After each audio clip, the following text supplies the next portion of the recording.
کسی بھی مسلمان کے متعلق بلا وجہ شرعی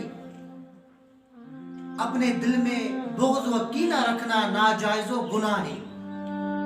سیدنا عبد الغنی نابلسی علیہ رحمت اللہ الکوی فرماتے ہیں حق بات بتانے یا عدل و انصاف کرنے والے سے بغض و کینہ رکھنا حرام ہے۔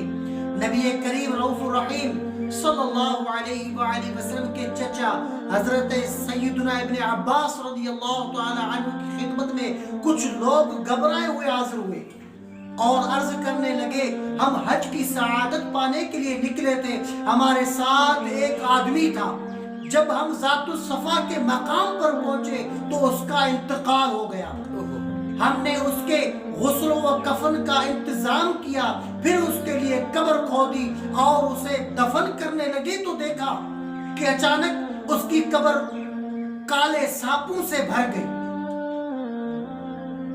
ہم نے وہ جگہ چھوڑ کر دوسری جگہ کھودی تو دیکھتے ہی دیکھتے وہ بھی کالے سانپوں سے بھر گئی۔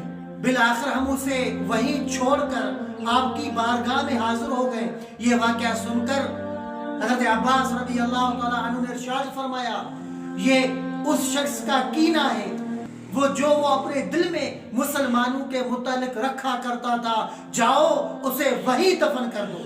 ایمان والوں کے کینے سے بچنے کے لیے دعا کیجئے۔ سورہ حشر آیت نمبر 10 کو یاد کر لینا اور وقتاً فوقتاً پڑھتے رہنا بھی بہت مفید ہے۔